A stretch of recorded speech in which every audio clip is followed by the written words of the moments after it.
That's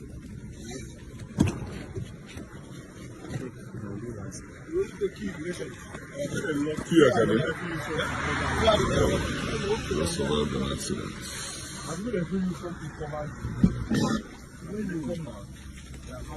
The key can it come out?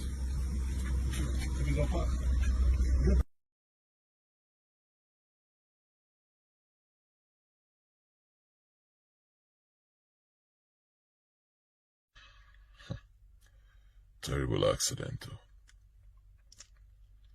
I mean, very terrible accident. Believe me, terrible accident. In fact, I call it the day I died. Yeah, I call it the day I died because I believe that on that day, I actually died in that accident and I woke up. I believe I died and God just gave me a second chance and I came back because the car actually, my car actually somersaulted a couple of times. But I know that when it turned, when it turned upside down, that first hit upside down, I felt the pain. I felt the pain in my head, and I was just knocked out. Now,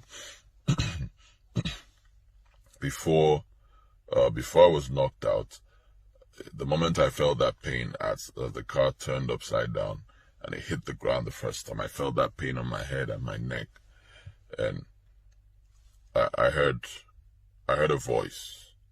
First of all, before the voice, my life was flashed before me, and everything happened. Like all my achievements in life were flashed before me, and it happened like in a split second. Everything was just flashed before me, and then excuse me, it ended with a picture of my daughter, and that was the last picture I saw. A picture of my daughter. That was it. The picture I had taken of her the night before I took off from Lagos. That picture.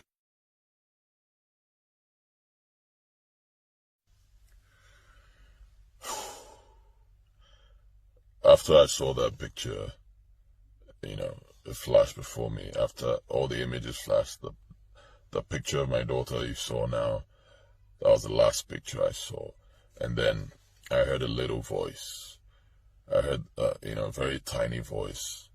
The voice said to me, "YUL, it's over. If there's something you wanted to do, sorry, you can't do it anymore." That was what I heard. The voice said, "YUL, it's over. If there's something you want to do, I'm sorry, you can't do it anymore." And then I just passed out. That was it. And this thing happened the moment the car flipped the first time. I had that pain. The picture just flashed in my head. People always say that just before you die, that your life is going to flash, it will be flashed before you, and you see everything like something that was compressed in a SIM card. That was what I saw, and then I heard this voice, and then blackout. Like I felt my as if my spirit left my body. I wasn't feeling anything anymore.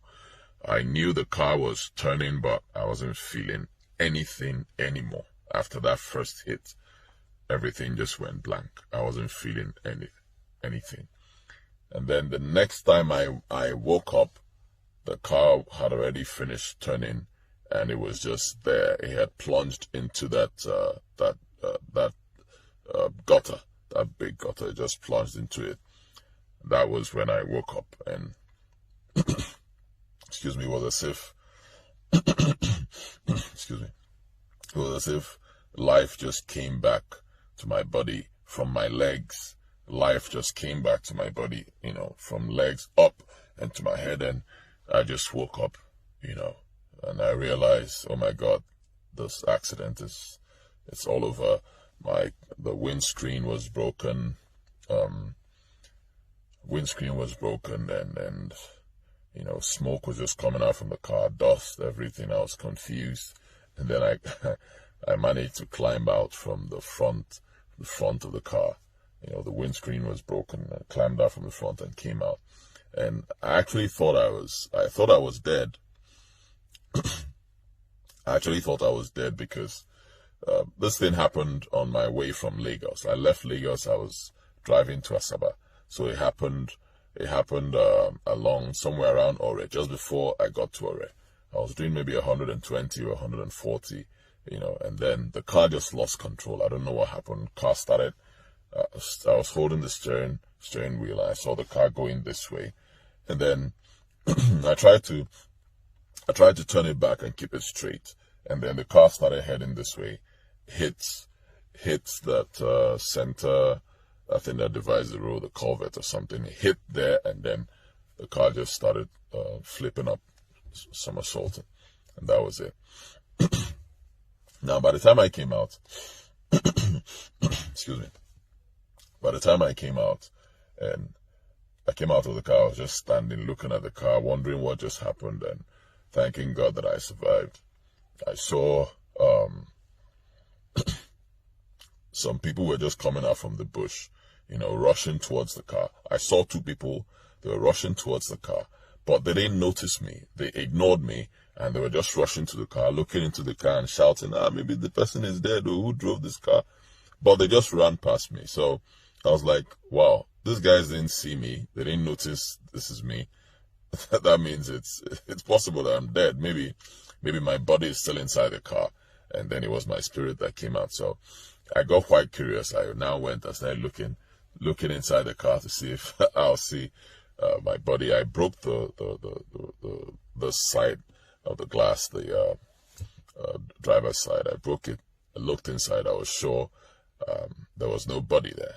I didn't see my body, so that was when I realized that was me. And then other people started coming, noticing me. And then a guy was driving past, stopped. He noticed me, and then he helped me pick up my stuff from the car and took me down to the east, where I finally went to the hospital.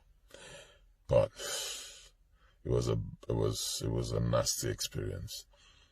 I call that day the day I died, because when that first hit happened, I actually passed out. I was knocked out. I feel, you know, with the pictures I saw that flashed before me, pictures of my life, ended with my daughter's picture, and then the little voice that told me, "Yul, it's over. If there's anything you wanted to do, you can't do it anymore." With those things that happened, I feel I died on that day, and excuse me, God just gave me a second chance and said, "You'll come back to this world," and you know, and that's it. That was how I got back. And if you noticed in the video, I had my rosary. I had my rosary on my neck. That was a black one. And in this, there's something like this. You know, that's it. I always wear this. I believe in God. Believe in God so much. You know, we're all sinners, though, at the end of the day. But I don't joke with my God. I believe in God so much. So I always wear my rosary. Always. In that video, when I had that accident, I had a rosary on. I had a black rosary on my neck. If you watch that video, you see it. And I came out without any major injuries, just scratches on my hand. But it was a terrible accident, you know. And thank God I'm here today. I keep giving God all the glory. It's my story. I'll tell you guys more of it later. Just thank God for me. Thank God that I'm still alive.